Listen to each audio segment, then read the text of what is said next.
नमस्कार दोस्तों, क्या वाकई भारतीय आर्मी ने हिममानव या येती को ढूंढ निकाला है?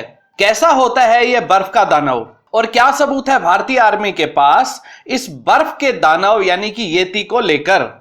साथ ही इंडियन आर्मी ने नौकरशाही को आखिरकार चुप कराकर इमरजेंसी प्रोक्योरमेंट में स्पाइक मिसाइल सिस्टम और साथ ही रशिया से वेरी शॉर्ट रेंज के ground to air missile system को खरीदने का फैसला क्यों किया?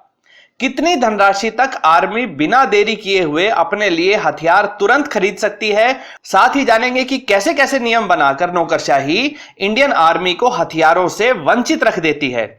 और भी बहुत सारी जानकारियां हैं इस वीडियो में। नमस्कार दोस्तों, मेरा नाम है अमित और मैं स्वागत करता हूं आपका अमित अपडेट्स चैनल पर। तो चलिए दोस्तों शुरू करते हैं। इंडियन आर्मी को अब नौकरशाही या ब्यूरोक्रेसी का मुंह ताकते रहने की आवश्यकता नहीं रही है। 300 करोड़ की किसी भी जरूरी व तत्काल आवश्यकता वाले हथियार को आर्मी इमरजेंसी प्रोक्योरमेंट्स के माध्यम से खरीद सकती है।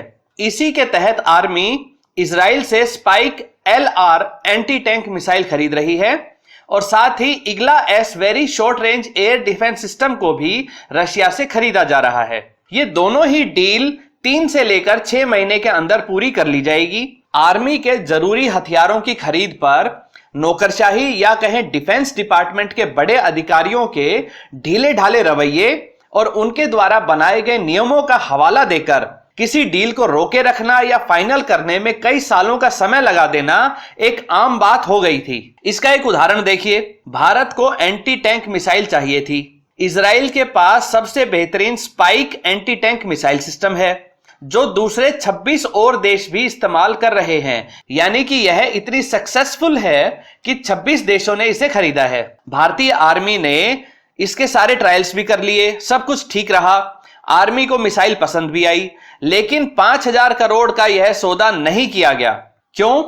क्योंकि सिर्फ एक ही वेंडर ने अप्लाई किया था। कम से कम 3 वेंडर होने की शर्त लगा रखी थी डिफेंस मिनिस्ट्री ने। बाद में जब ज्यादा बवाल होने लगा तो कह दिया गया कि भारत स्वदेशी तौर पर इसी तरह की नाग एंटी टैंक मिसाइल बना रहा है तो किसी दूसरे देश से क्यों खरीदें। भले ही भारतीय फौज को समय से सही हथियार ना मिले, लेकिन इनकी मनमानी तो चलती रहेगी। राफेल विमान को ही देख लीजिए। 2007 से 2014 तक यह अलग अलग कमेटियों की देखरेख में डिले होता गया और अंत में इस डील को कैंसिल ही करना पड़ा था। उसके बाद ऑफ द शेल्फ 36 राफेल विमान खरीदने का निर्णय लिया गया। ऐसा ही कारनामा 2017 में भी किया गया था जब 7.62 mm कैलिबर की लाइट मशीन गन के ट्रायल्स हुए और लास्ट में सिर्फ एक वेंडर ही बचा जिसकी मशीन गन सभी तरीके से सही पाई गई थी। यह थी इजरायली वेपन इंडस्ट्री। लेकिन फिर वही रूल्स की समस्या, कम से कम 3 वेंडर तो हो, एक ही वेंडर बचा है तो डील कैंसिल। आप खुद ही देख सकते हैं कि कैसे कैसे नियम बनाकर देश की सुरक्षा के साथ खिलवाड़ किया जाता है। यानी कि ये नियम अगर पूरे नहीं हो रहे हैं तो कितनी भी आवश्यकता क्यों ना हो, डिफेंस प्रोक्योरमेंट को रोक दिया जाता है, डील को कैंसिल कर दिया जाता है। चलिए इन बातों से अलग हटकर बात कर लेते हैं। इस बार जो डील की गई है स्पाइक एंटी टैंक मिसाइल की, तो स्पाइक को इजराइल बनाता है और यह एक fire and forget anti tank guided missile है। इसके 3 वेरिएंट हैं, मैन पोर्टेबल, व्हीकल लॉन्च्ड और हेलीकॉप्टर लॉन्च्ड वेरिएंट।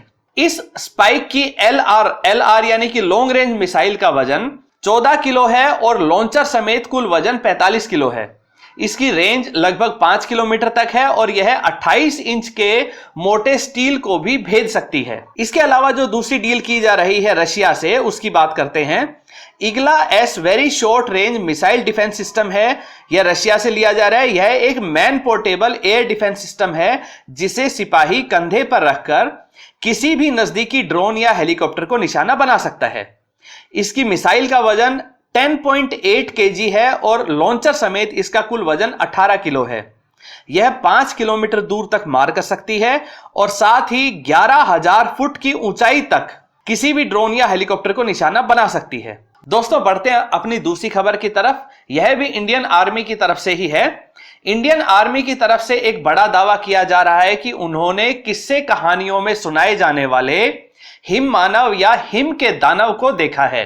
भारतीय फौज की माउंटेनियरिंग एक्सपीडिशन टीम को इस हिम मानव, जिसे येती के नाम से भी जाना जाता है, उसके पैरों के निशान के साथ भारतीय आर्मी ने एक फोटो भी जारी की है, जिसमें 32 इंच लंबाई और 15 इंच चौड़ाई के पैरों के निशान साफ दिखाई दे रहे हैं। ये निशान मकालू बेस कैंप के पास 9 अप्रैल 2019 को देखे गए थे। खास बात यह है कि ये जो येती की खबर है, ये 1 या 2 सैनिकों द्वारा नहीं फैलाई गई है, बल्कि खुद आर्मी के additional directorate general of public information ने ट्वीट करके इसका दावा किया है। साथ में आइस के ऊपर बने फुटप्रिंट को भी दिखाया गया है। आर्मी के सूत्रों का कहना है कि यह खबर प्रत्यक्षदर्शी लोगों के बयान, फोटोज और कई वीडियोस पर आधारित है। आर्मी जल्दी ही इन वीडियोस और फोटोज को भी जारी कर सकती है। दोस्तों, आपको मालूम ही है कि कई दंत कथाओं में हिम मानव या येती का जिक्र होता है। यह एक विशालकाय जानवर है जो इंसान और वानर की मिलीजुली नस्ल का प्रतीत होता है। वैज्ञानिकों को भी इस बारे में सूचित कर दिया गया है, वह उन्हें भी सबूत सौंपे जा रहे हैं। वैसे येती या हिम मानव के होने या ना होने की बहस बहुत लंबे समय से चल रही है। पहले भी येती के दांत, खाल, उसके बाल, उसके चेहरे के अवशेष मिलने का दावा किया जाता रहा है।